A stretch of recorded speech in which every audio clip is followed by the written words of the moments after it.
नमस्कार। सुनिए जरा, मैं आपका स्वागत है। मेरा नाम है रोहित दुबे और मैं आपको सुनाने जा रहा हूँ कांता भारती द्वारा लिखी रेत की मछली का 13वां अध्याय। बाहर टैक्सी रुकने की आवाज से अचानक मैं कुमुद की उस छोटी सी दुनिया में लौट आई हूँ।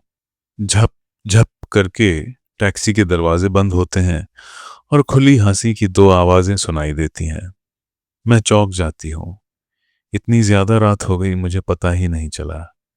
जाते वक्त वो कह गई थी कि कोई 12 साढ़े 12 बजे वापस लौटेगी, लेकिन समय इतनी जल्दी बीत गया।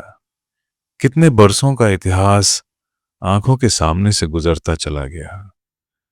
कमरे में कागजों के जलने की गंध भरी हुई थी। कुमुद एकदम अंदर नहीं आई। कुछ क्षणों के लिए गहरा सन्नाटा छा गया था, जैसे सब कुछ स्तब्ध हो गया हो। उस स्तब्धता में मैं डूब गई। एक जगह वह स्तब्धता कहीं मेरी अपनी स्मृति भी बन गई, लेकिन वह चुभी हुई उस छोटी सी स्तब्धता के बीच। मैंने सोचा वहां कुमुद होगी और उसकी छोटी सी दुनिया का कोई एक खुशी से फूला हुआ एक साथी होगा। बिल्कुल ठीक ऐसी ही एक दुनिया यहां से बहुत दूर कई बरस पहले बंबई के उस छोटे से कमरे में भी छूट गई थी, जिसमें मेरे और तोरू के लिए जगह नहीं थी। बाहर अंधेरे में हल्के स्वरों में कुछ कहा गया। इस बार टैक्सी का एक ही दरवाजा बंद हुआ और टैक्सी चली गई। थोड़े से अंतराल के बाद अपने आप गुनगुनाती हुई कुमुद अपना बैग झुलाती हुई अंदर आई और ठिठक गई। अजीब तरह से नाक चढ़ाकर उसने कहा, क्या जला रही हो कुंतल? सारे कमरे में गंध भरी है। उत्तर क्या देती? मन बिल्कुल स्वस्थ नहीं था। मुझे पता नहीं चला था, लेकिन हो सकता है कि उन कागजों के जलने से अप्रिय गंध पैदा हुई हो। एक मरा हुआ इतिहास जलने से सुगंध तो उठेगी नहीं। कुमुद मनस्थिति समझ गई थी, इसीलिए उसने अधिक सवाल नहीं किए। कपड़े बदलते हुए उसने इतना जरूर कहा, तुमने अच्छा ही किया कुंतल, ये सब जला दिया। जलाने के बाद तुम अपने प्रति भावुकता छोड़ सकोगी। लेकिन एक बात बताओ कुंतल, जिस दुनिया को छोड़ आई हो उससे अब ऐसा लगाव क्यों बना रखा है? उत्तर मैंने इस बात का भी नहीं दिया। कुमुद समझ गई कि मेरा मन कहीं गहरे से आंदोलित है। बात बदलकर उसने कहा, खाना तुमने खा लिया क्या? खा लिया, मैंने कहा। पगली, मुझे पता है तुमने तो कुछ भी नहीं खाया, चलो खाओ। फूल बगिया की उस दुनिया के व्यंजन नहीं थे। डबल रोटी, अंडे और कुछ जैम।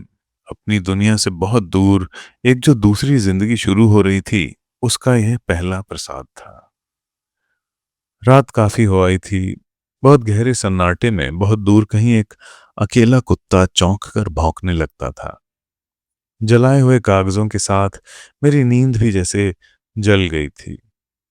कुमुद ने अंधेरे में भी खुली हुई मेरी आंखों को जिस तरह अपनी उंगलियों से बंद किया, उस स्पर्श से मैं आविष्ट हो आई। अंधेरे में ही धीरे से बोली, सुनो कुंतल, मैं चाहती तो नहीं थी कि तुम्हें बताऊं, पर मैं सोचती हूं कि अगर मैं तुम्हें बता दूं तो शायद तुम्हारा मन परिस्थिति के प्रति ज्यादा तटस्थ हो सकेगा। तुम्हारा मोह भी शायद कम हो। निरुत्तर होकर भी मेरी उत्सुकता उसने पहचान ली और धीरे से बोली, कुंतल, तुम्हें बताऊं, मदन अभी बंबई से लौटा है। ऐसा लगता है कि तुम्हारे डाइवोर्स को लेकर काफी बड़े दायरे में शोभन ने ऐसी वैसी बातें फैलाई हैं। मदन मेरे एक सीनियर कोलीग हैं, उन्होंने ही बताया। ये श्रीमान आनंद कौन है कुंतल? क्षोभ की एक लहर सी सारे बदन में उभरी और फिर अचानक मुझे हंसी आने लगी। इतने अधिक कमजोर पैरों पर शोभन अपना झूठ खड़ा कर सकेंगे, यह मैंने सोचा भी नहीं था। कुमुद ने शायद सही अनुमान लगाया था कि उस प्रसंग के आने पर मैं हल्की हो जाऊंगी। मुझे हंसती देखकर कुमुद बेहद खुश हुई। ये आनंद था कौन? बताती क्यों नहीं? क्या हुआ था? अफवाह तो बहुत गर्म थी। कोई काफी मसालेदार कहानी लगती है। कहानी विशेष थी ही क्या, जो कुछ था वो मैंने उसे बता दिया। सुनकर वो खुद भी हंसने लगी। मुझे और अधिक सहज करने के लिए उसने छेड़ा भी। और भी कुछ होगा, मुझे बता नहीं रही है। अच्छा, उसकी चिट्ठियां जो आती हैं वो तो नहीं जला देती। उस छेड़ और हंसी में मैं कब सो गई थी पता नहीं चला। सुबह नींद बड़ी जल्दी टूट गई थी। कुमुद सोते सोते भी मुस्कुरा रही थी। खिड़की पर पड़े हुए मोटे पर्दे से धूप की पीली किरणें हल्के हल्के खेल रही थीं। अवसाद के कारण शरीर में टूटन सी भरी हुई थी। फिर भी मैंने सोचा कि उठ जाना ही बेहतर होगा। अंगीठी ठंडी हो गई थी, लेकिन उसकी राख में जले हुए कागजों पर अक्षर अभी तक उभरे हुए थे। सब कुछ जल जाने के बाद भी कुछ है जो जीवित रहता है। काश वह सब भी जल जाता। शायद सब जलता है, लेकिन काफी रुक रुक कर, अटक अटक कर, एकदम नहीं जलता, भक से। मीनल का पत्र आने के बाद जो तनाव पैदा हुआ था, उसे अब मैं स्वयं ही छोड़ने को तैयार हो गई। ठीक है, यही सही। यदि घर में जगह नहीं तो वह घर भी मेरा नहीं। ऐसे तो यह तनाव बढ़ता ही जाएगा। खींची जाने वाली रस्सी से बंधे रहकर घिसटते जाने से अच्छा है रस्सी काट कर अपने को मुक्त कर लो। मैंने निश्चय कर लिया। पत्र को फाड़ देने का मन था, लेकिन उसे बकायदा तह करके अलमारी में रख दिया। बस, अब शुरू हुई नई कहानी। मन को बांध लो कुंतल, इस रास्ते पर इससे आगे नहीं जाना है। पहली बार घर की याद आई। वह घर नहीं जो अजनबी दुनिया में है, अपना और पिता का घर। लगता है मेरी रेतीली दुनिया से वे भी घबरा गए थे। वे इलाहाबाद छोड़कर दिल्ली के करीब जा बसे थे। वही घर याद आया। अंध गली की आस छोड़ते ही जैसे दूसरा रास्ता अपने आप खुलने लगा। ठीक है, मैंने सोचा, माँ के पास चली जाऊंगी। यहाँ की रेतीली दुनिया से कुछ तो चैन मिलेगा। जाऊंगी और कल ही जाऊंगी। तैयारियां शुरू हो गईं। कपड़े सहेजे जाने लगे, लेकिन वह कल इतनी आसानी से नहीं आ पा रहा था। मीनल का खत आया था, शोभन का नहीं। हो सकता है शोभन का खत भी आए और वह दूसरी तरह का हो। शायद आ जाए, पर फिर कल आ जाए। और अचानक एक शाम वह सारी रेत फिर उड़ गई, जाने कहां चली गई। शोभन का पत्र आया, एक्सप्रेस, तुम चली आओ। पत्र में विशेष गरमाई नहीं थी, लेकिन एक बार फिर मैंने आंखें मूंद लीं।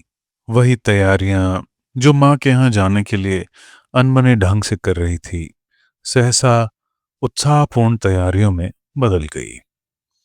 बंबई शहर कुंतल के लिए नया नहीं था, लेकिन अचानक वह काफी नया लगने लगा था।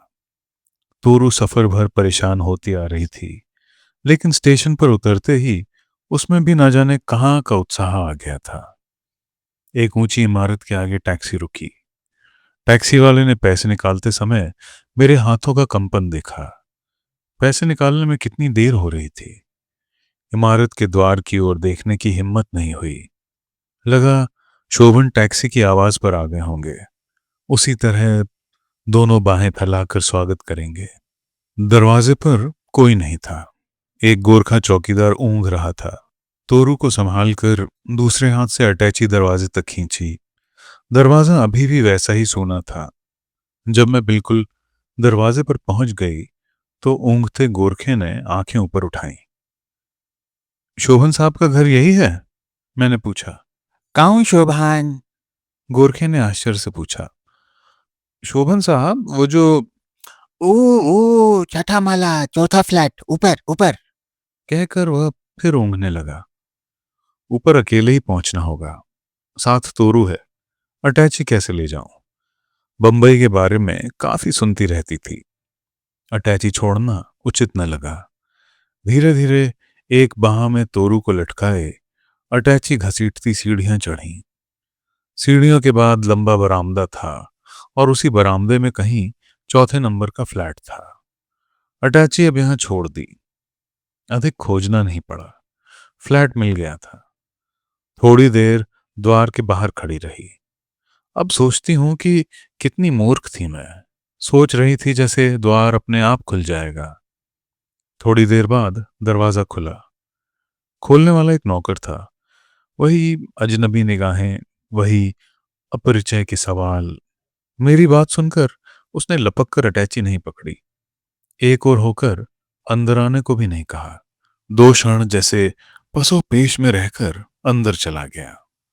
थोड़ी देर बाद वापस आया। बिना किसी भाव परिवर्तन के उसने अटैची उठाकर अंदर एक किनारे रख दी और दीवान की ओर इशारा करते हुए बोला, बैठ जाइए साहब, कपड़े बदल रहे हैं। नीचे सड़क पर चुपचाप चले जा रहे राहगीर के सिर पर 2 मंजिले से मकान की दीवार का हिस्सा टूटकर गिरते मैंने देखा नहीं। यह भी नहीं जानती कि उसका अनुभव कैसा होता होगा। हाँ, इस स्वागत में अगर सहसा चोट का कोई प्रभाव था तो वैसा ही वह भी होगा। एक क्षण के लिए मन में आया कि अभी उठ जाऊं और अटैची घसीटती हुई लौट जाऊं, लेकिन उठी नहीं। मीनल बीवी जी कहाँ है? मैंने नौकर से पूछा। कल हवाई जहाज से कलकत्ते लौट गई। मैं चुप रही। सोचा हो सकता है नौकर ने जाकर सिर्फ इतना कहा हो कि कोई महिला मिलने आई है और उन्होंने सोचा हो कि कोई छात्रा ही आ गई हो। कपड़े बदलने का बरसों पहले का एक दृश्य आंखों में नाच गया। शोभन यूनिवर्सिटी जा रहे थे। कमीज उन्होंने पहन ली थी और तौलिए के नीचे से पैंट खींचने की कोशिश कर रहे थे। जाने क्या सूझा था मुझे कि मैंने तौलिया खींच लिया था। एक क्षण के झटके के बाद शोभन ने दोबारा से अपने आप को ढकने के बजाय मुझे खींच लिया था। इस बार मुझे लगा जैसे तौलिया मेरे ही बदन से खींचा गया था। मौसम यकायक हरारत से भर गया था और हम दोनों पसीने से नहा गए थे। कई बरस पहले की वह याद ठंडी हवा की तरह पलकों को छूकर चली गई। और शोभन आए, शोभन ही, सच। लेकिन उस एक क्षण में जो हुआ वह थोड़े से शब्दों में नहीं समा सकता। बच्चे कभी कोई कपड़ा उछालकर ऊंचे पर अटकी चीज उतारना चाहते हैं और सहसा पाते हैं कि उछाला गया कपड़ा खुद वहीं जाकर अटक गया। लगभग यही कुछ हुआ उस एक क्षण में। जाने कितने दिनों की बर्फ की परत तोड़कर मन उछला और उछाल लेकर वहीं जमा रह गया। शोभन आए, शोभन ने देखा और फिर मैंने पाया कि शोभन के चेहरे पर जो कुछ था वह ना देखती तो अच्छा था। वहां एक बहुत ठंडा, निष्प्राण सवाल चिपका हुआ था। उस सवाल के शब्द कुछ भी हो सकते थे, यानी ठीक हो, या कब आई, या क्या आना बहुत जरूरी था।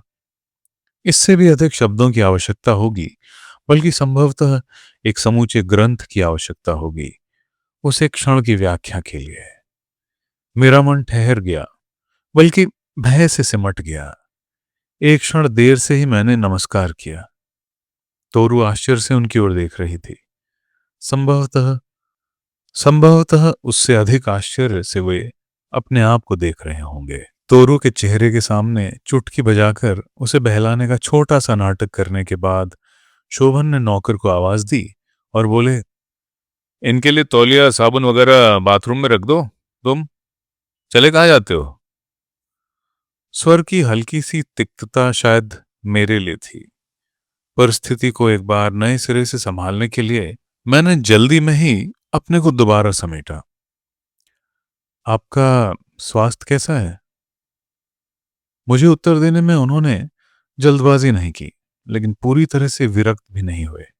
बहुत अनमने और व्यस्तता भरे स्वर में बोले, ठीक हूं, ऑफिस जाना है जल्दी, बोर्ड ऑफ डायरेक्टर्स की मीटिंग है।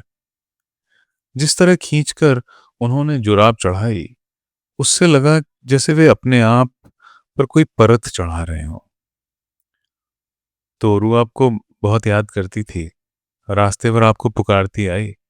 मैंने फिर कहा। उत्तर की बजाय और अधिक व्यस्त होकर उन्होंने उसी तरह एक बार तोरू के सामने चुटकी बजाई और पहले से भी ज्यादा ऊंची आवाज में नौकर से बोले, मेरा नाश्ता लगाओ, क्या कर रहे हो तुम?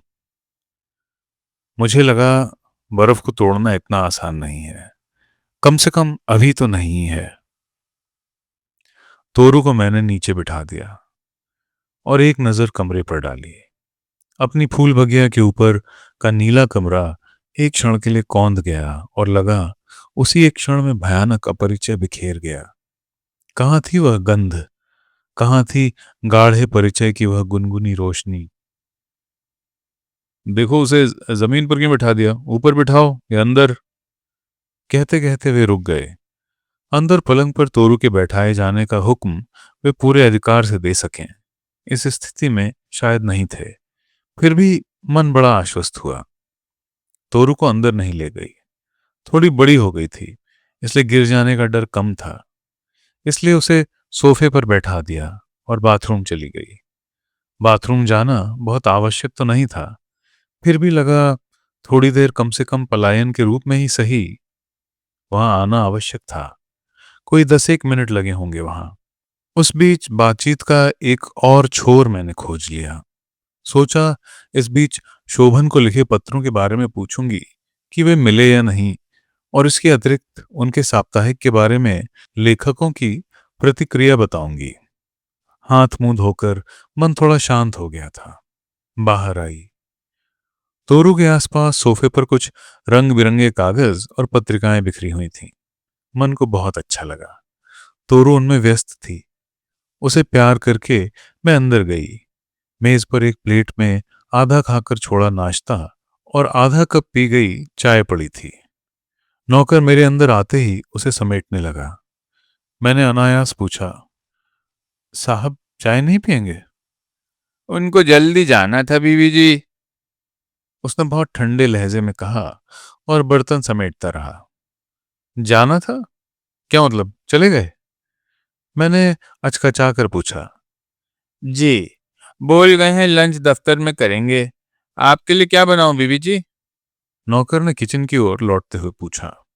मुझे लगा वह कहीं दूर से बोल रहा है या फिर मेरे कान बंद हो गए हैं। बहुत कठिनाई से ही मैं कह सकी, कुछ नहीं। आपने तो जी नाश्ता भी नहीं किया अभी। उसने कहा, लेकिन अब और सुनने की स्थिति में मैं नहीं थी। सुनाई दे भी नहीं सकता था। तोरू अभी उन कागजों से खेल रही थी। अगर उस समय कुछ सुनाई दे रहा था तो वह था नीचे सड़क का शोर, बेतरह शोर, लगातार बढ़ता जाता शोर। वह शोर कानों में कभी कभी आज भी बजता है। समुद्र के ज्वार की तरह उमड़ते हुए उस शोर में मैं थी, वहां अकेली, असहाय, किसी भी क्षण दो पैरों के नीचे से धरती खींच लिए जाने की प्रतीक्षा करती हुई। खिड़की के नीचे कितनी दूर होगी सड़क? अगर इस खिड़की से कूद जाऊं तो क्या यह शोर एक क्षण के लिए थमेगा? इसके बाद सारा दिन सफर से टूटे शरीर को मैं उस खिड़की से दूर अलग खींचती रही। क्या होगा तोरू का अगर मैं... नौकर 2 बार तोरू के लिए दूध ले आया था। बहुत आग्रह के बाद भी मैं दोपहर का कुछ खा नहीं सकी थी। शाम के करीब 1 कप चाय भर पीकर बैठी रही। नौकर तोरू को लेकर नीचे चला गया। उस अकेलेपन के एक दिन को किस तरह नाप सकी, यह स्वयं आश्चर्यजनक है। शाम को भी नहीं, रात को आए शोभन। नौकर शायद उन्हें नीचे ही मिल गया था। वह उनकी फाइलें ला रहा था। शोभन जिस तरह अंदर आए, उससे यकायक मैं भयभीत हो उठी। पहले तेजी से अंदर आए। अंदर शायद उन्होंने बोले जाने वाले संवादों को दोबारा तोला। उसके बाद इस कमरे के दरवाजे तक आकर तीखी आवाज में बोले, आखिर यह तरीका क्या है? यहां भी नाटक शुरू हो गया? मैं अचकचाकर उठ पड़ी। उनका चेहरा देखती रह गई। लगा वे अभी किसी न किसी को जमीन पर पटक देंगे। आवाज और नीचे करके बोले, आखिर यह खाना ना खाने का तमाशा क्यों खड़ा किया गया? पूछता हूं, क्यों खड़ा किया गया ये? उत्तर चाह कर भी क्या देती। फिर उत्तर पाने के लिए वह सब कहा ही कहां जा रहा था। मेरे अनचाहे मौन ने उन्हें बुरी तरह क्षुब्ध कर दिया था। आखिर बोलती क्यों नहीं हो कि आते ही नाटक क्यों खड़ा किया गया? बहुत प्रयत्न के बाद मैंने कांपते हुए शब्दों में कहा, मैं मैं इतनी दूर से आई और यहाँ आपसे एक शब्द भी प्यार का सुना होता तो। ओहो! वे तीखे होकर बोले, यानी मैं अब डायलॉग बोलता। तुम्हारा दिमाग तो सही है, मेरी व्यस्तता का भी कुछ ख्याल है? मेरी उलझनों की कोई कीमत है? तुम्हारा मतलब मैं काम छोड़ दूं? और तोरू अचानक ही रो पड़ी। जाने क्यों? संभवतः वह इस विवाद में हस्तक्षेप करना चाहती थी। मैं उसकी ओर घूमी और उसी क्षण शोभन भी जाने क्या क्या बोलते हुए दूसरे कमरे में चले गए। घर में फिर वही निर्मम सन्नाटा और नीचे सड़क का रौंदता हुआ शोर बाकी बच गया। बीच में फोन की घंटी बजी। फोन शोभन नहीं उठाया होगा। कुछ देर में बोले जाने वाले शब्दों ने स्वयं ही मुझे पकड़ लिया। वे किसी से कह रहे थे, हाँ हाँ कुंतल आई है, यस, तोरू भी है, जरूर मिलवाऊंगा, दोनों से मिलवाऊंगा। कुंतल अभी तो थकी है, इसलिए लंच मत रखो, मैं खुद कॉन्ट्रैक्ट कर लूंगा। शब्द सुने, अपने बारे में अंदर से बोले गए शब्द, लेकिन नहीं, अब और अपने आप को छल नहीं सकती। ये शब्द मुझे और धोखा नहीं दे सकते। समझ गई थी कि अंदर घोंट घोंट कर मारी जाने वाली कुंतल को बाहर प्रिया के रूप में प्रदर्शित किया जा रहा था। शब्द और अधिक छल नहीं सकेंगे, मैंने निश्चय किया। मन में फिर वही जलन पैदा हो गई थी, वही जो एक बार भड़कती थी तो लपटों में अंग अंग समेट लेती थी। कैसे बीतेंगे और दिन? रात, रात की ध्वनियों की अपनी अलग अलग पहचान होती है, चाहे किसी भी जगह की रात हो। और ऐसा व्यक्ति रात की ध्वनियों को कितने गाढ़ेपन से पहचानता है, जिसके जीवन की कुल जमा पूंजी अब केवल कुछ रातों का अनुभव ही रह गया हो। रात बढ़ रही थी और रात की ध्वनियां निकट आती जा रही थीं। सड़क का शोर अब उतना उलझा हुआ न होकर स्पष्ट और भारी हो गया था, और सड़क के उस पार किनारे पर अपने आप को पटकते हुए समुद्र की वो सांस बार बार कमरे में झांक जाती थी। शोभन की कोई आवाज अब सुनाई नहीं दे रही थी। इसी एक परिस्थिति का सामना करने में मन कांप रहा था। बहुत देर तक अपने को उकसाकर मैं उठी, तोरू को शॉल ओढ़ा दी, बहुत धीरे से शोभन के कमरे की ओर बढ़ी। शोभन कमरे के दूसरे कोने पर एक चमकदार डेस्क पर लैंप की रोशनी में कुछ पढ़ रहे थे। वे पढ़ते रहे। मैंने धीरे से कहा, आप सोएंगे नहीं?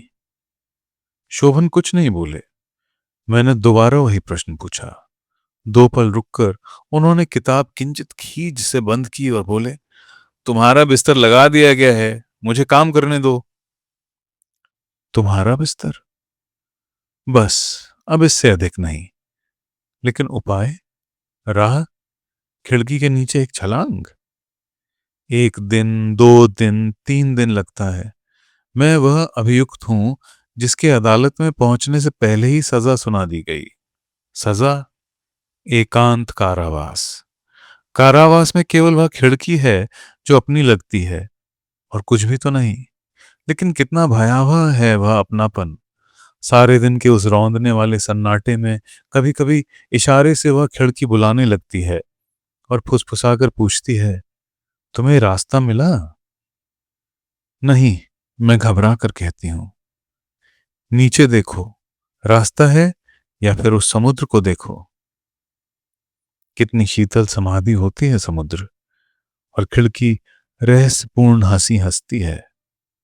समाधि? यह घर क्या सचमुच समाधि है? एक मकबरा जिसमें मेरे सामने मेरी ही कब्र है, सीलन भरी, कठोर, ठंडी। दरवाजे पर जो घंटी लगी हुई है उसे ठीक ठीक घंटी कहना सही नहीं होगा। विचित्र आवाज होती है, जैसे किसी ने कोई चीज बलपूर्वक चीर दी हो। कम ही बजती है, किंतु बजती है तो बहुत कष्टदायक लगती है। सोचती हूं उसकी यह ध्वनि ठीक ही है। जब जब वह बजी, मेरे अंदर कुछ न कुछ चीर गई। वह बजी, दरवाजा खोला, अखबार वाला है। विचित्र दृष्टि से मुझे देखकर पूछेगा, मेम साहब नहीं है? फिर चला जाएगा।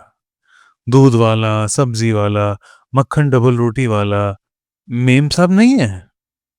नहीं, मेरे कहते न कहते लौट जाएंगे सब, जैसे मेरा वहां होना निरर्थक है। मीनल के अलावा यहां और किसी की कोई पहचान नहीं। वही तकलीफ देने वाली घंटी बजती है। तार वाला आया है, तार है। दस्तखत करके ले तो लिया, लेकिन खोलने की हिम्मत नहीं होती। शोभन नाराज ना हो। फिर वही खिड़की कि चुपचाप मुझे बुलाने की आवाज। रात को शोभन लौटे तो सबसे पहले तार पर ही उनकी नजर पड़ी। खोला, पढ़ा, पढ़कर थोड़ी देर चुप। नौकर ने कॉफी रख दी थी, वह भी ज्यों की त्यों पड़ी रही। उठकर टहलने लगे। फिर जैसे कुछ याद आया, कहीं फोन मिलाया। फोन मिलने पर पूछा, कलकत्ते के लिए अर्लीस्ट फ्लाइट कितने बजे है? यस यस, एक सीट, राइट। फ्लाइट, कलकत्ता, एक सीट। चित्र एक क्षण में पूरा हो गया। तार में क्या लिखा होगा यह समझना कठिन नहीं था। फोन रखकर थोड़ी देर टहलते रहे, फिर बोले, देखो, तोरू का ध्यान रखना, मीनल की तबीयत ठीक नहीं है। और हाँ, ऑफिस से फोन आए तो कहना, नहीं, कलकत्ते के बारे में मत बताना, कहना कुछ भी कह देना, कलकत्ते के बारे में मत बताना। लगा वे बेहद उतावले हो उठे हैं। नौकर से अटैची निकलवाई और कपड़े रखने लगे। आप आराम कीजिए, कपड़े मैं रखे देती हूं, मैंने कहा। आश्चर्य की शोभन ने वही किया जो मैंने सोचा था। कपड़े छोड़कर अलग हट गए। मन में आया, कह दूं कि अब तो तुम बदलोगे ही शोभन, मेरे प्रति मृदु भी हो गए, क्योंकि इस छोटे से झूठ को खड़ा करने के लिए मेरी आवश्यकता जो है। उसके बाद की सुबह ने एक क्षण के लिए मुझे फिर धोखा दिया। इतना स्वीकार कर सकती हूँ। तोरू को गोद में उठाया, प्यार किया। उसे और दिनों के विपरीत मेरी बाहों में पकड़ा दिया, मेरी आंखों में देखा और एक हाथ मेरे कंधे पर रखकर बोले, अपना ध्यान रखना, समय से खा लिया करना। और हाँ, ऑफिस से अगर कोई मिलने आए तो तुम समझती ही हो। शोभन गए। खिड़की मुझे फिर बुलाती है। अब उससे इतना डर नहीं लगता। खिड़की के बाहर वही शोर भरी हुई सड़क है और बेहद बेचैन समुद्र।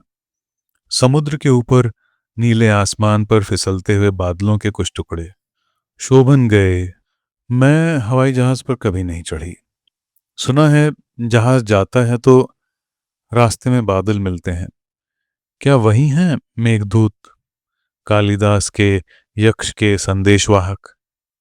मुझे याद आता है विवाह के तुरंत बाद का दिन। उस फूल बगिया में उस दिन मैं अकेली थी। शोभन दूसरे शहर गए थे किसी प्रकाशक के बुलावे पर। जाते ही वहां से उन्होंने अपनी किताब की पहली प्रति भेजी थी मुझे। प्रति के पहले पृष्ठ पर सजाए हुए अक्षरों में उन्होंने लिखा था, संतप्ताना त्वमसि शरणन तत्पयोद प्रियाय संदेशन में हर धनपति क्रोध विश्लेषितस्य। ओ मेघ, कुबेर की अप्रसन्नता से दुखी इस यक्ष की सहायता केवल तुम ही तो कर सकते हो। आज अगर वह प्रति यहां होती तो मैं उस पर लिख देती, आधिक क्षमा विरह शयने सनिक्षणैक पार्श्वा प्राचीमूले तनुमिव कला मात्र शेषांग हिमांशु। वह प्रिया अपने शयन कक्ष में प्रिय के विरह में रो रो कर कला मात्र शेष चंद्रमा की तरह क्षीण हो चुकी है। किंतु यह भी लिखने का अधिकार क्या मेरे पास है? हवाई जहाज के पास उड़ते हुए मेघ क्या मेरा एक प्रश्न वहां शोभन को दे सकेंगे? कहाँ है प्रिया का वह शयन कक्ष? कहाँ है वह एक पहचान जिसे लेकर प्रिया रो तो सकती थी?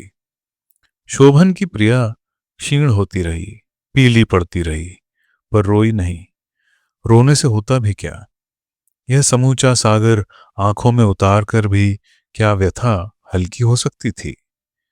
2 दिन बाद शोभन वापस आ गए।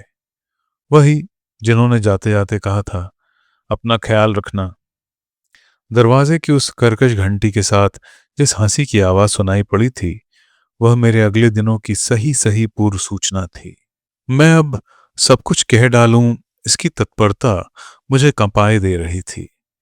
लेकिन वह बोली कुछ नहीं, वहां से हट गई। मेरे साथ फिर बच रही अबोध तोरू, मेरी कुंठा और सड़क से समुद्र तक फैला शोर। रात वे घूमने गए। तोरू भी उनके लिए बाधा ही थी, इसलिए तोरू को भी घर पर ही छोड़ गए। जाने क्यों इस एकांत से मैं पहली बार आतंकित हुई। लगा कोई न कोई अनहोनी होगी। काफी रात गए तक उस अनहोनी के लिए अपने आप को तैयार करती रही। मीनल की दिन की पराजय थोड़ा सा सहारा दे रही थी। मन में मैंने निश्चय कर लिया था, जो भी हो भीरुता से बाहर आना होगा। लड़ाई, अपनी लड़ाई खुद लड़नी होगी। रात घंटी बजी। अनुमान था शोभन और मीनल होंगे। बाहर हंसी सुन पड़ी थी, फिर भी विश्वास था नौकर शायद सोने की तैयारी में रहा होगा।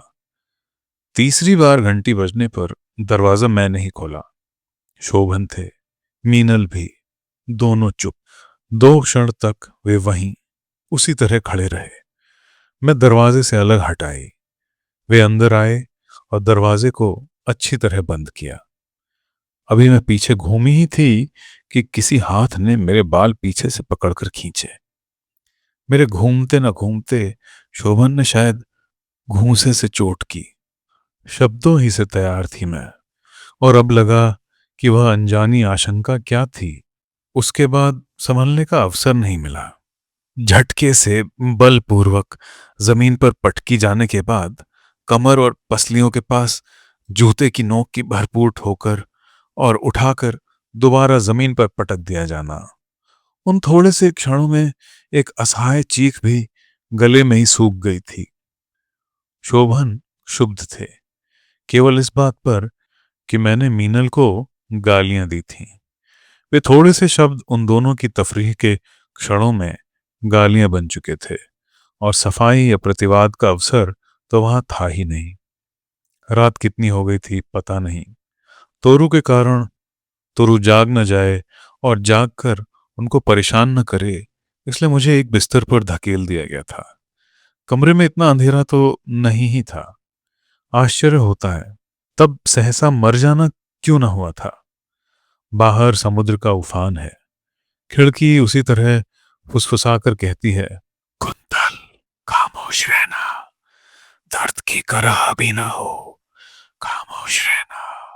साथ के पलंग पर मीनल है और शोभन।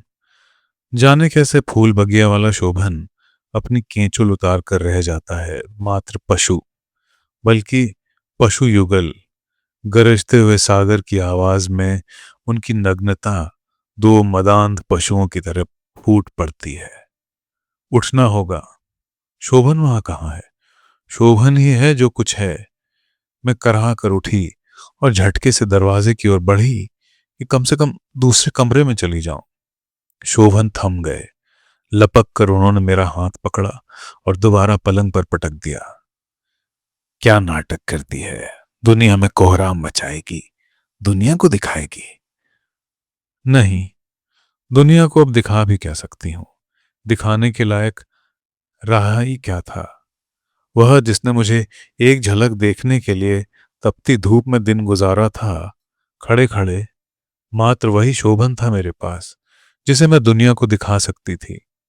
अब इस अशोभन को कहां ले जाऊं, किसे दिखाऊं? विचित्र स्थिति थी। अपमान और प्रताड़ना सह रही थी मैं, और रूठ रही थी मीनल। घंटों रूठना और फिर शोभन द्वारा मनाया जाना। लगता था जैसे वहां एक सस्ता नाटक खेला जाने लगा हो। मीनल इसी तरह उस सुबह से रूठी हुई थी। शोभन उठ गए थे, मीनल को उठा उठाकर हार गए थे, मगर मीनल चुपचाप पड़ी हुई थी, सो नहीं रही थी। हार कर शोभन तैयार हुए। नाश्ते की मेज पर ले जाने के लिए एक बार फिर उसी तरह मनुहार करते रहे। मीनल नहीं उठी। शोभन एक कप चाय खुद लाए। मीनल फिर भी नहीं मानी। बहुत इसरार के बाद बोली, कुंतल को पिला दो, मुझे नहीं पीनी। शोभन फिर भी जिद करते रहे। कुछ कस्में भी खाई थीं। नाटकीय ढंग से रूठी हुई मीनल ने और अधिक नाटकीय होकर जो कहा वह मैंने भी सुना। वह अपनी हैसियत के लिए रूठी हुई थी। वह कह रही थी कि उसने शोभन के लिए जीवन दे दिया, पर मिला क्या? वह पतित्व का एक छोटा सा पद भी तो नहीं पा सकी। तोरू रो पड़ी, जाने किस बात पर। संभव है कि यह तोरू का शैशव सुलभ प्रतिवाद रहा हो। तोरू जोर से रोई। मीनल और शोभन के नाटक के संवाद बंद हो गए या रोने की आवाज में डूब गए। कितना अच्छा लगा उस समय उसका इस तरह रो पड़ना। मैंने चाहा यह रोना कम से कम थोड़ी देर और न रुके। सहसा आंधी जैसे वेग से मीनल के कमरे से निकलती शोभन की आकृति दिखी। क्षण भर में उनके चेहरे का रौद्र भी दिखाई दे गया। अनायास मेरे हाथ बचाव में ऊपर उठे, लेकिन आक्रमण के वेग के सामने वह हथेलियों की ढाल बहुत क्षीण, बहुत छोटी थी। तोरू सहम कर एकदम चुप हो गई। पशु और आदमी के बीच एक अंतर है। आदमी के हाथ होते हैं और पशु के हाथ पैर में अंतर नहीं होता। आदमी के हाथ और पैर में अंतर होता है। शोभन के उस आक्रमण में वह अंतर मिट गया था। मेघदूत की पंक्तियों का गायन करने वाला, बड़े बड़े सम्मेलनों में साहित्य की ध्वजा लेकर खड़े होने वाले उस बुद्धिजीवी के हाथों और पैरों का अंतर मिट गया था। मेरी आंखों के आगे सहसा अंधेरे का पर्दा खिंच गया था, क्योंकि लात और घूंसों के आघात के साथ मेरा सिर बलात् फर्श पर टकरा दिया गया था। वे मारने के साथ साथ विक्षिप्त स्वर में चीखते भी जा रहे थे, उसे चुप नहीं करा सकती थी। जीना आराम कर दिया है, जान लेकर छोड़ूंगा। पहली बार एक मृत्यु भय भी मुझ में उभरा था उस क्षण। मुझे लगा अशोभन सचमुच विक्षिप्त हो गए हैं और शायद मेरी जान लेकर ही छोड़ेंगे। ठीक उसी क्षण दरवाजे की घंटी बजी। शोभन थोड़ा सा रुके। उनके शब्द अब केवल गालियों में बदल गए थे। मेरे पिता, मेरी माँ और मेरे कुल को दाग लगाने वाली भद्दी गालियां। घंटी दोबारा बजी। शोभन चौंक कर अलग हो गए। उसी आवेश में वे कमरा लांघ कर द्वार तक गए। वहां जो भी हुआ हो, उल्टे पांव वापस आए। कमरे के बाहर की ओर वाला द्वार भिड़ाया। मीनल से बोले, मीनल, तोरू को चुप कराओ। मेरे निकट आकर उन्होंने झटके से मेरा चेहरा अपनी ओर किया। चेहरा रक्त से भीग गया था। घबराए स्वर में बोले, मुझे माफ कर दो कुंतल, मैं पागल हो गया था। प्लीज कुंतल, देखो, अब मेरी लाज तुम्हारे हाथों में है। तुम्हारे पिताजी आए हैं, उन्हें मालूम ना हो यहाँ क्या हुआ है। बस जल्दी से बाथरूम जाओ और हाथ मुंह धोकर कपड़े बदल लो। उनकी आशंका सही थी। मेरे ना उठने पर उन्होंने सहारा देकर उठाया और बाथरूम में पहुंचा दिया। मीनल तौलिए से जल्दी जल्दी फर्श पर गिरा हुआ खून साफ करने लगी थी। मैंने सुना शोभन कह रहे थे, आपकी बेटी फिसल कर गिर पड़ी, चोट आ गई, उसी से मैं परेशान हो गया था। उन खोखले शब्दों के बाद एक क्षण का विराम देकर पिताजी का भारी और आर्द्र स्वर सुन पड़ा। शोभन जी, आप इतनी ऊंची आवाज में बोल रहे थे कि काफी कुछ मैंने बाहर से ही सुन लिया था, और अब अच्छा हो कि मुझे इसे ले ही जाने दीजिए। आगे के शब्द अधिक भीग कर सुनाई नहीं दिए। बाथरूम के आईने में मैं अपना चेहरा देखकर रो पड़ी, रोती रही। थोड़ी देर बाद मुझे भी वहां ले आया गया। गिर पड़ने के झूठ की अब कोई आवश्यकता नहीं थी। जो कुछ था बेशर्मी से खुला पड़ा था। पिताजी मुझे देखकर फिर से रो पड़े थे। जाने कैसे और क्यों मैंने हठ पकड़ लिया था, जो भी हो शोभन जैसे रखें, पर मैं जाऊंगी नहीं, यही रहूंगी। इन्हें जिंदा रखना है तो रखें, मारना है तो जान ले लें। क्या यह सारा निर्णय कोई और ही करा देता है? क्यों लिया था वह निर्णय? आज सोचती हूं वह एक अंतिम अवसर था। तब सही निर्णय ले लिया होता और पिताजी के साथ चली आई होती तो आज की स्थिति निश्चय ही कुछ दूसरी होती। पिताजी ठहरे नहीं। एक घूंट पानी भी उन्होंने नहीं पिया। ज्यों के त्यों वापस लौट गए। रुकते भी कैसे, किस आधार पर? शोभन के पास एक शब्द भी उन्हें रोकने को नहीं था। शब्द ही क्या, साहस भी नहीं था। वे गए तो लगा मेरे अंदर जो कुछ भी थोड़ा बहुत साबुत बचा था, हाथ से छूटे आईने की तरह टूटकर बिखर गया। उस रात एक बार फिर वही वैसा ही भयावह नाटक हुआ। मीनल का रूठना, शोभन की धूर्त शपथें और अकारण ही मेरा पीटा जाना। अब बचाव भी व्यर्थ था। रोने के लिए भी तो शक्ति चाहिए। पीट कर थक जाने के बाद वे अपने कमरे में गए और लौटे तो उनके हाथों में कलम और कागज था। शब्द चबाते हुए बोले, ये कलम लो और लिखो, जो बोल रहा हूं वो लिखो, वरना। उन्होंने एक बार फिर मेरे लंबे बालों को अपने पंजे में भरकर जमीन से सिर टकराने की धमकी दी। लिख दो कुंतल, जो कुछ भी कहें लिख दो। सड़क और समुद्र के उमड़ते हुए शोर ने फुसफुसाकर कहा, बचा ही क्या है जिसे समेट कर रखोगी कुंतल, लिख दो। शोभन बोलते हैं, भूल हो गई। जो कुछ बोलते हैं वह इन्हें शोभन रहने ही कहाँ देता है। अशोभन बोलते हैं और दर्द समेटकर कांपते हाथों से मैं लिखती हूं। प्रिय शोभन, पिछले 7 वर्षों में तुमने मुझे मेरे गंदे संस्कारों से मुक्त करने का प्रयत्न किया, लेकिन तुम्हारा सारा परिश्रम व्यर्थ निकला। मैं तुम्हारे साथ रहने योग्य नहीं हूं। अपनी स्वेच्छा से यह तुम्हारा घर छोड़ रही हूं और अब मैं कभी तुम्हारे ऑफिस या घर आकर किसी से कुछ कहूंगी नहीं। वचन देती हूं। मैं आनंद साहब के साथ रहने जा रही हूं। तोरू अभी मेरा दूध पीती है, इसीलिए उसे ले जा रही हूं और वचन देती हूं कि उसके 3 साल पूरे होने से पहले उसे आपको सौंप दूंगी। अपने बारे में निर्णय लेने के लिए आप स्वतंत्र हैं। आपकी कुंतल। कोई भी चीज टूटती है तो एक तकलीफ के साथ। रिश्ते और भी अधिक कष्ट से टूटते हैं, लेकिन वह कष्ट इतना भयानक और नारकीय होता है जिसकी कल्पना कठिनाई से ही की जा सकती है। इतने भयानक अपमान और इतनी यातना के बाद शोभन से मेरे रिश्ते का कौन सा कोना बचा था, मैं नहीं जानती। हाँ, एक बात मुझे साफ याद है, मरने की इच्छा जाने कहाँ लुप्त हो गई थी। स्वयं मरना पराजय है। देखूं शोभन का पशुबल कैसे मारता है। मार देंगे तो पशुता की सिद्धि पर एक संतुष्ट मुस्कान लेकर ही मरूंगी। रात हो चली है, शोभन लौटते होंगे। मीनल है, इसलिए देर का प्रश्न ही नहीं। लौटने के बाद शायद फिर एक दौरा होगा क्षोभ को पशुबल में बदलने का। मुझे कराहती हुई दूसरे पलंग पर छोड़कर वे और मीनल थोड़ी देर लिपटे रहेंगे।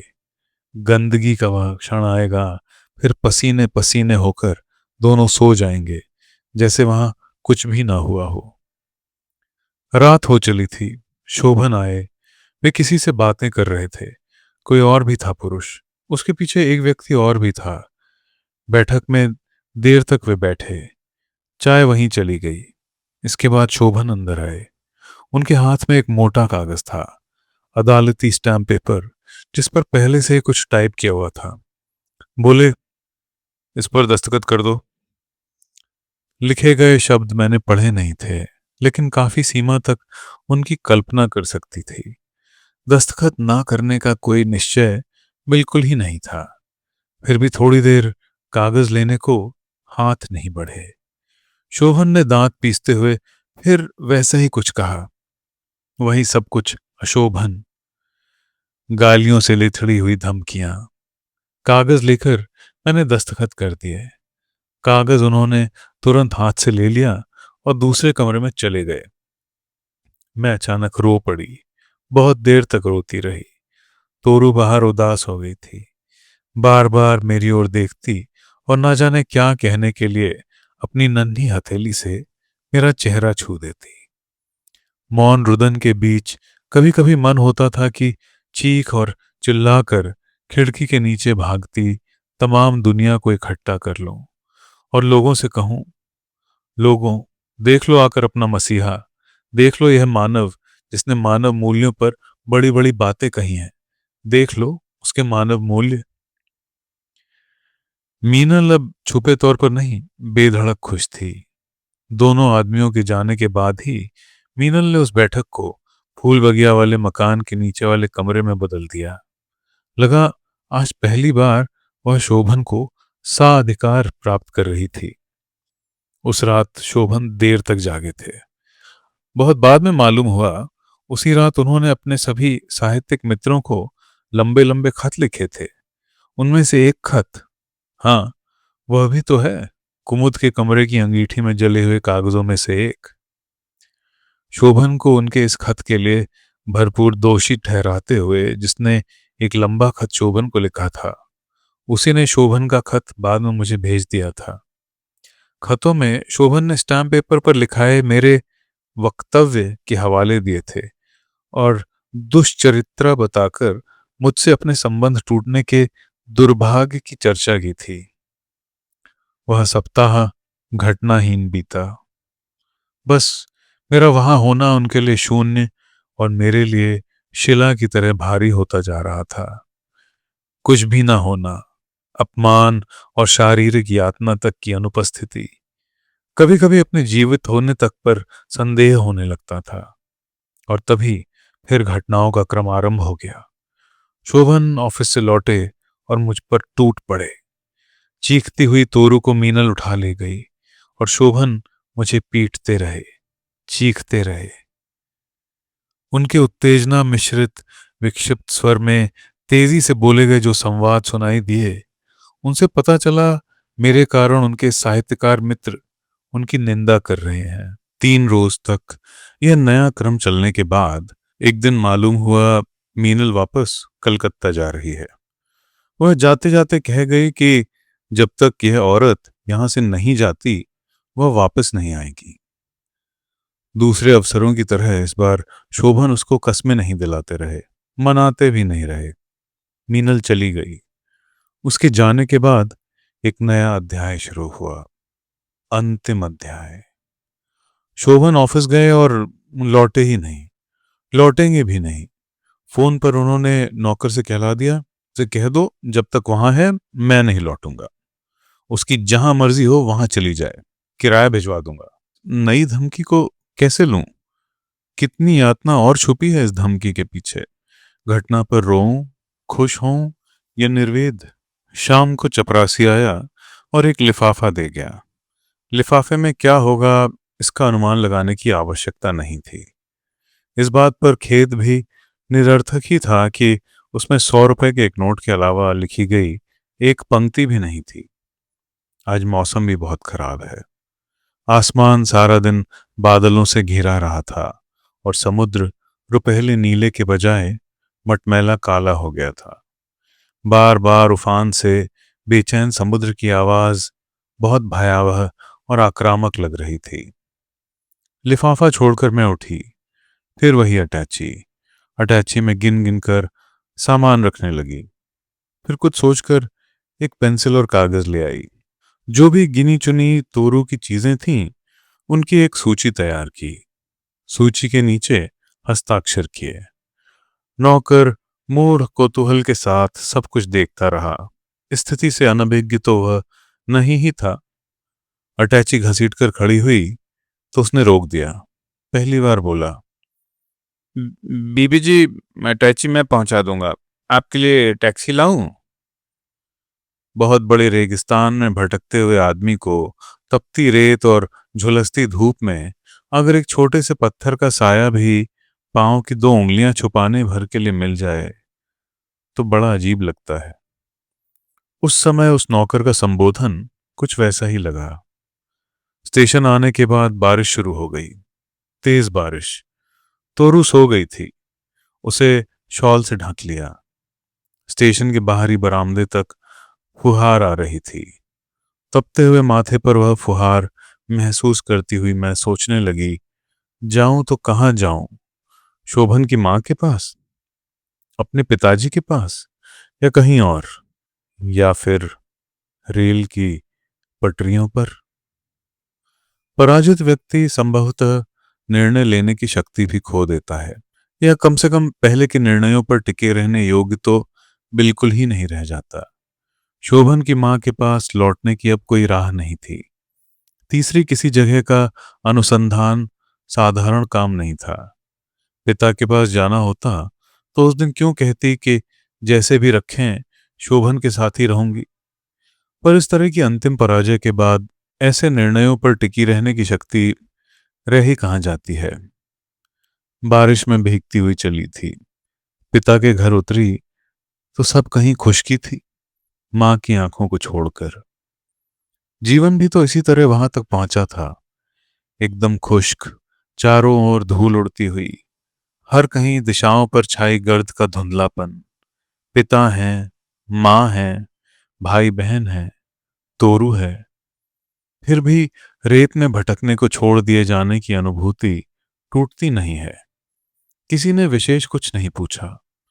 पूछा जाने लायक था ही क्या, सब कुछ मालूम था सबको। फिर भी लगता था प्रश्नों के भयावह चेहरे मुझे घेरे हैं। अब क्या, आगे क्या? शोभन की बहन आई थी एक दिन। उस दिन लगा कि वे प्रश्न मुझसे संबोधित हों या स्वयं मैं भी चाहती थी। बांध कहीं से टूटे तो। पहली बार बांध टूटा। शोभन की बहन भी रोती रही, मैं भी, और मां भी। एक एक कर मैंने सब कुछ बता दिया उस दिन। लेकिन फिर वही प्रश्न, अब क्या, आगे क्या? जीवन कितना लंबा होता है, और जीवन का इतना लंबा होना कितना डरावना होता है, इसका अनुभव मुझे जल्दी ही होने लगा। लोग जीवन को लंबा करना चाहते हैं, मैं उसे छोटा करना चाहती थी। बहुत सुबह नींद टूट जाती थी। नींद क्या, उसे मूर्छा भी कह लिया जाए तो बुरा ना होगा।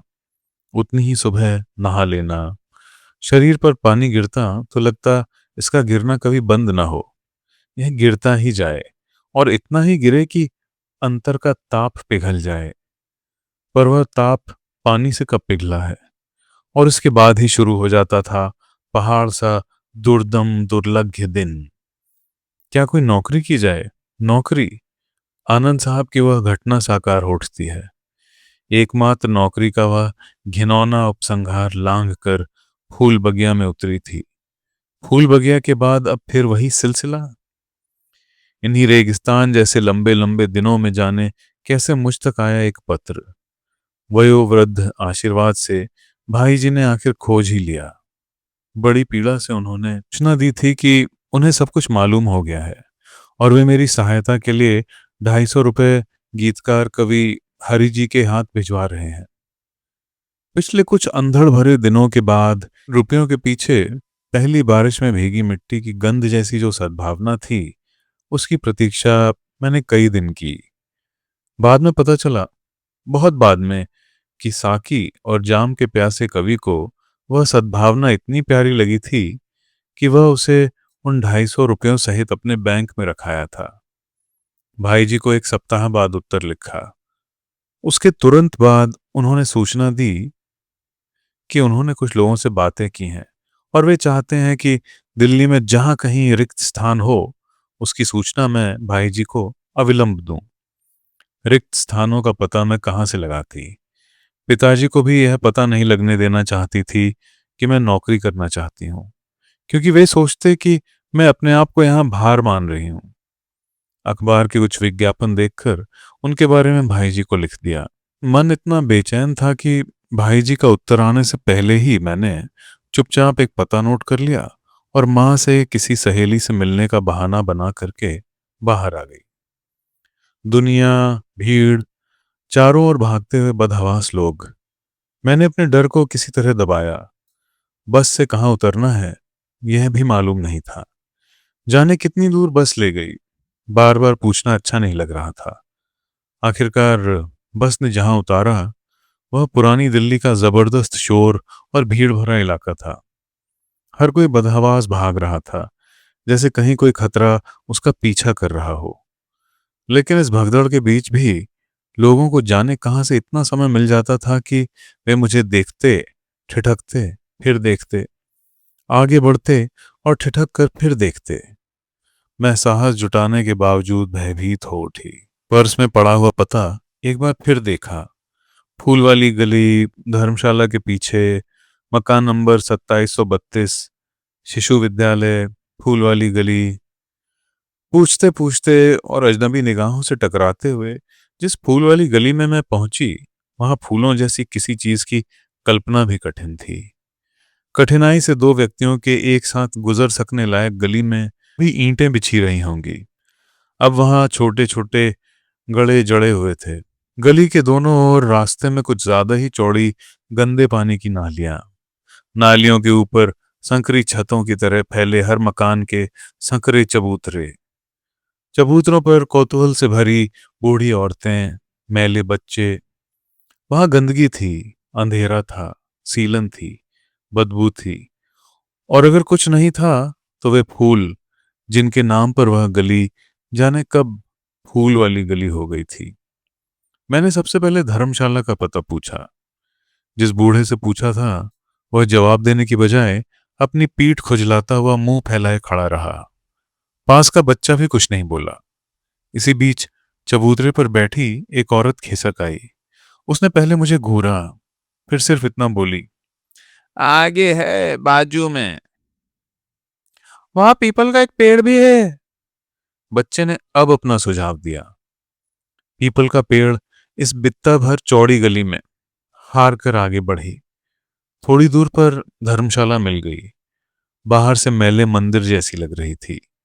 द्वार पर पुरानी पच्चीकारी और दोनों ओर मसाले से बनाकर रखे गए द्वारपालों के दो पुतले। वहां पीपल भी था। धर्मशाला से सटे मकान की दूसरी मंजिल से गंदा पानी नाली तक गिरने वाला पाइप सड़कर टूट गया था, और उसी की सीलन में दीवार फोड़कर एक नाटा सा पीपल का पेड़ इस तरह लटका हुआ था जैसे किसी मजदूर औरत की गोद में बच्चा टंगा हो। धर्मशाला की बगल में एक और उससे भी पतली गली थी। वहीं था वह शिशु विद्यालय। शिशु तो नहीं, हाँ, दो मैले से किशोर चबूतरे पर रेखाएं खींचकर पत्थर के टुकड़ों से खेल रहे थे। स्कूल यही है? मैंने उनसे पूछा। स्कूल? उनमें से एक ने मुझे घूरा, फिर दूसरे ने भी घूरा और दोबारा खेल में व्यस्त हो गए। इस बीच अंदर से एक अधेड़ आदमी बाहर आया। शक्ल से अच्छा नहीं लगा, फिर भी पूछा, भैया शिशु विद्यालय यही है? शिशु विद्यालय? वह आदमी एक क्षण कुछ सोचता रहा, फिर पूछा, क्या काम है? बात यह है कि अखबार में छपा था कि यहाँ किसी टीचर की जगह खाली है। मेरे बोलते न बोलते वह आदमी मुड़कर अंदर गायब हो गया। थोड़ी देर में अंदर से ही किसी ने झांक कर देखा और अधेड़ आदमी दोबारा बाहर आया। बोला, अंदर बुलाते हैं जी। अंदर के नाम पर मन जाने कैसा हो आया, लेकिन अब लौटना संभव भी नहीं था। चौड़े दरवाजे के बाद सीलन और अंधेरे भरी एक छोटी सी गली थी। उसके बाद एक वैसा ही संकरा मैला सा आंगन। आंगन के चारों ओर कोठरियां जैसी। हाथ वाले व्यक्ति की नजर जैसे चुभी जा रही थी। एक कोठरी से एक अधेड़ औरत निकली और बिना किसी ओर देखे बाहर चलती चली गई। अधेड़ आदमी ने जिस कोठरी की ओर इशारा किया उस पर चिक पड़ी हुई थी। दरवाजे के पास एक लोहे का मोटा टुकड़ा तार से लटका दिया गया था, जिसे घंटी की तरह बजाया जाता था। आंगन के कोने में दो टूटी हुई बेंचों के ढेर के बीच एक बदरंग काला तख्ता आधा लुढ़का पड़ा था। चिक के अंदर बिजली के बल्ब की फीकी सी रोशनी में एक भारी भरकम आदमी बेहद घिसी हुई मेज के पीछे बैठा था। मेज के इस ओर पटरे ठोंक ठोंक कर खड़ी की गई एक कुर्सी थी। आओ जी, बैठो। भारी भरकम आदमी ने बेसुरी आवाज में कहा। उसकी आवाज बेहद पतली और भोंडी थी। वह बोला, मैं इस स्कूल का प्रिंसिपल हूं जी, बैठो, अभी बच्चों की छुट्टी है। मैंने प्रिंसिपल नाम की उस चीज को नमस्कार किया। मेरे बैठते ही वह बोला, क्या पियोगी जी, चाय या कोका कोला? अरे ओ, ए, एक कोका कोला ला। नहीं, तकलीफ मत करिए, बात यह है कि मैंने। मेरी बात पूरी होने से पहले ही उसने कहा, चिंता ना करो जी, बात यह है कि वैकेंसी तो है, हम जरा अच्छी टीचर चाहते हैं। आराम से बैठ जाओ जी। देखो जी, तनख्वाह हम बढ़िया देते हैं, 100 सवा 100 तक दे देंगे। टीचर अच्छी चाहिए, टीचिंग में डिप्लोमा वगैरह? देखिए, वो डिप्लोमा तो नहीं है, वैसे मैं एमए हूँ, मैंने हिचक कर कहा। कोई बात नहीं, कोई बात नहीं। बात ये है कि हमारा ये स्कूल बड़ा तो है नहीं, मगर जी हम डिसिप्लिन चाहते हैं। पता नहीं कितनी बातें बोलता रहा और बोलता ही गया वह आदमी। बीच बीच में कोका कोला के लिए चिल्लाता था और फिर बोलने लगता था। उसकी बातों से लग रहा था कि वह नौकरी देने को बिल्कुल तैयार है। पैसे बहुत ही कम थे, लेकिन उस हालत में किसी काम में अपना मन बटाना शायद किसी नौकरी से भी ज्यादा जरूरी हो गया था। पैसे बहुत ही कम थे। स्कूल नाम की वह जगह अनाकर्षक थी। यह कहना तो उसकी तारीफ होगी, लेकिन उससे भी ज्यादा अप्रिय लग रहा था वह भारी भरकम, बहुत बोलने वाला बेसुरा आदमी। सच यह है कि अब जल्दी से जल्दी मैं उससे पीछा छुड़ाने के चक्कर में थी। लंबा भाषण सुन चुकने के बाद खुद मैंने ही कहा, अच्छा तो मुझे आज्ञा दीजिए। क्यों, क्या बात क्या हो गई? वह लगभग बौखला गया। तुम्हें नौकरी नहीं चाहिए? जी नहीं, नौकरी तो चाहिए, मगर देर हो रही है और मुझे घर लौटना है, मैंने कहा। घर की बात करके मैंने गलती ही की। वह घर के बारे में पूछने लग गया, कौन कौन है, शादी हुई या नहीं, पति क्या करते हैं, इत्यादि। कठिनाई से ही वहां से उठने पाई। वह आदमी बोला, चलिए मैं बाहर तक छोड़े देता हूँ। नहीं, आप तकलीफ मत कीजिए। नहीं जी, तकलीफ कैसी? मेरे मना करने के बावजूद वह कोका कोला ना आने के नाम पर बड़बड़ाता हुआ साथ चल पड़ा। गली तक आकर बोला, तो कल आओ, हमारे मैनेजर साहब भी होंगे इसी टाइम। आओगी ना? गली पार करते करते उसने उसी बेसुरी आवाज में अपना आग्रह दोहराया और अचानक मेरी बाह हाथ में लेकर रुका। मेरे शरीर पर जैसे किसी ने एक साथ कई बिच्छू छोड़ दिए हों। ना जाने उत्तेजना में मैंने क्या कहा और कैसे उसका हाथ झटका। मैं बाहर आई तो चबूतरे पर बैठे दोनों किशोर विचित्र निगाहों से मुझे घूर रहे थे। स्कूटर करने की भी वहां हिम्मत नहीं हुई। जैसे तैसे गिरती पड़ती मेन रोड तक आई। बराबर लग रहा था जैसे वह बेसुरी आवाज वाला आदमी मेरा पीछा कर रहा है। घर आई, बिना किसी को अपनी हालत का पता दिए कमरे में पहुंची और रोई। देर तक रोती रही। रोना सभी ने देखा, सभी चुप। रोने का कारण उन्होंने सहज ही शोभन से जोड़ लिया था, और संभावना भी क्या होती। तो मित्रों, ये था रेत की मछली का 13वां अध्याय। अगला अध्याय हम जल्द ही लाएंगे। लाइक, सब्सक्राइब और शेयर करना मत भूलिएगा। धन्यवाद।